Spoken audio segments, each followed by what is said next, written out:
Après une randonnée, le bivouac en forêt me permettra de me reposer, mais aussi de reprendre mon itinérance demain matin. J'ai marché environ pendant une bonne demi-journée. J'ai parcouru environ 400 mètres de dénivelé. Maintenant, j'aimerais trouver une zone pour pouvoir établir mon campement provisoire.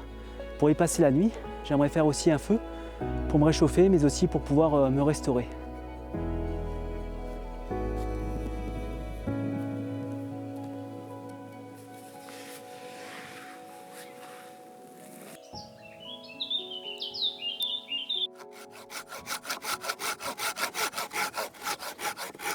Alors, il faut que je fasse gaffe parce que sur cet arbre, il y a beaucoup de fourmis. En fait, j'ai pas fait attention. Il y a une petite fourmilière qui a dû s'y installer, en tout cas en dessous du tronc. Donc je vais faire attention à ne pas trop les déranger, sans trop les contrarier. Les petites fourmis parce qu'elles sont en train de toutes s'exciter là. Mais ça va aller. Alors le bivouac par définition est un campement temporaire et minimaliste, dédié aux personnes qui pratiquent des activités outdoor et qui souhaitent passer une nuit en pleine nature. Généralement les bivouacs sont prévus à l'avance ou pas, tout dépend des circonstances. Par exemple pour les itinérances, généralement on ne peut pas à coup sûr en tout cas tomber sur l'endroit prévu puisque il peut y avoir de la fatigue entre temps, il peut y avoir des conditions météo qui sont défavorables, donc il y a beaucoup d'incertitudes en fait qui font que on va devoir en tout cas changer de lieu de bivouac. Après si on souhaite vraiment préparer son bivouac, en tout cas on peut déjà commencer à regarder des cartes sur Géoportail, c'est ce que je fais généralement, ou sur Iphigénie.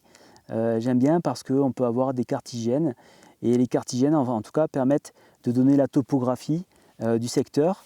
C'est important parce que pour faire un bivouac il faut que le terrain soit plat pour bien dormir, ça c'est important.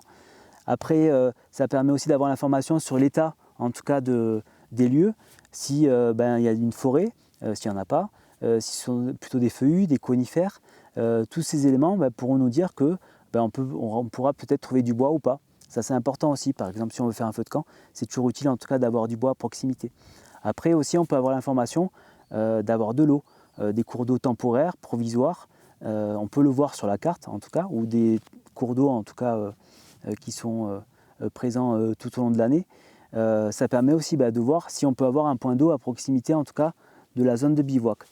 Donc c'est bien aussi quand même de préparer un peu déjà à l'avance, même si on n'est pas sûr en tout cas d'aller dans ce secteur bien défini, mais d'avoir une idée en tout cas dans le secteur dans lequel on évolue. Alors question matérielle, je vais vous parler de l'équipement que j'ai pu prendre avec moi pour la configuration de ce bivouac ce soir. Si vous n'avez pas vu la vidéo sur laquelle j'explique en tout cas comment j'organise de base mon sac de randonnée, je vous invite à aller voir la vidéo sur le lien ci-dessus. Et pour cette soirée en tout cas, j'ai prévu de faire un petit bivouac en tarp. Donc j'ai pris en plus un tarp, donc standard, 3 mètres par 3 mètres. Dans ce sachet, j'ai rajouté aussi des petites sardines en aluminium, c'est très léger, c'est pas indispensable, mais j'aime bien en avoir en tout cas sur moi au cas où. En plus de cela, j'ai pris de la ficelle. C'est très important d'en avoir sur soi pour installer le tarp, pour l'ancrer au sol ou sur un arbre. Elle est petite, j'ai pris une longueur de 10 mètres, entre 10 et 20 mètres généralement j'en prends. Voilà, c'est pas non plus super lourd, mais je pense que c'est quand même indispensable d'en avoir sur soi, surtout quand on part sur une configuration en tarp. Ensuite, j'ai pris avec moi cette petite scie télescopique très légère, très pratique pour couper du bois. Ces dents sont vraiment bien affûtées. Je trouve que c'est une petite scie qui est vraiment très utile en tout cas pour faire un feu de camp.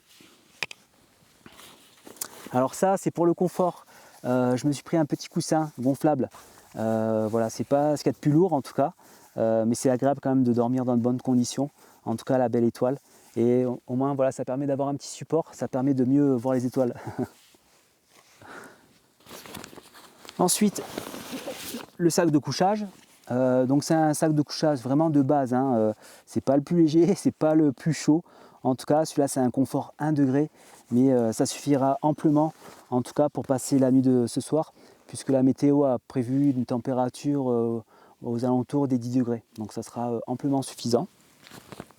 Ensuite, j'ai pris avec moi quelque chose qui peut être très utile. C'est ce petit objet.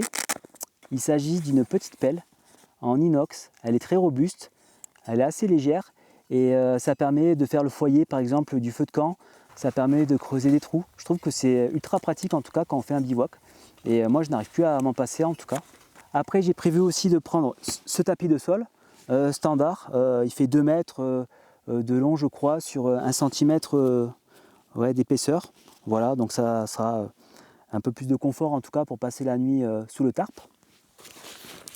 Et j'ai prévu également ma petite popote.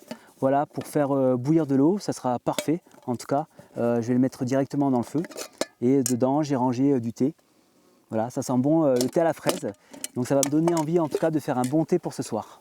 Donc voilà, pour résumer, j'ai pris un sac de couchage, un tarp, la petite scie, de la ficelle, la pelle, le coussin, donc la popote et le tapis de sol. Voilà, ce sont vraiment les éléments dont je vais avoir besoin en tout cas pour organiser mon bivouac ce soir. Voilà, cette pelle m'a permis d'enlever l'herbe. Du coup, j'ai pu préparer mon foyer en tout cas. Maintenant, j'ai plus qu'à mettre des pierres tout autour et je vais pouvoir bientôt allumer mon feu. Le soleil est en train de se coucher. Voilà, je suis dans les temps en tout cas pour faire mon petit feu de camp et pour pouvoir faire cuire mes chamallows. Et voilà, ça y est, le soleil est en train de se coucher tranquillement. Le campement est prêt, j'ai installé le tarp. Voilà, je l'ai configuré de cette façon-là parce que je sais qu'il fera beau cette nuit. En tout cas, il n'y aura pas de pluie, pas d'averse prévue non plus demain matin. Et j'avais envie de profiter de regarder les étoiles. Donc j'ai pas trop fermé le tarp. Voilà, pour être juste abrité en tout cas du vent. Et aussi avoir une protection en tout cas entre le sol et mon sac de couchage. Du coup, il y a 2 couches. En tout cas, il y a la couche du tarp et la couche du tapis de sol. Voilà, donc le feu est prêt. Il ne me reste plus qu'à l'allumer en tout cas, donc j'attends que le soleil se couche. Et ensuite, je vais pouvoir allumer le feu.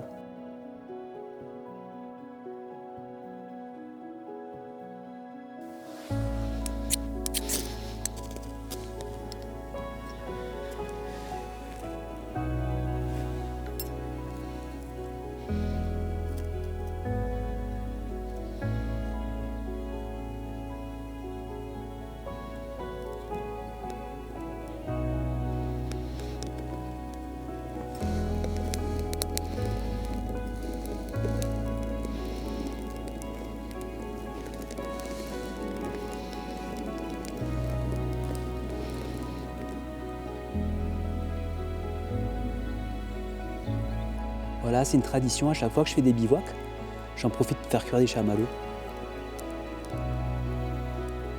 Je sais pas si tu en fais toi de ton côté, mais en tout cas moi j'adore ça. Il y a un petit côté sucré, fondant, mais on ressent un petit peu ce goût du feu de bois, je trouve que c'est super bon.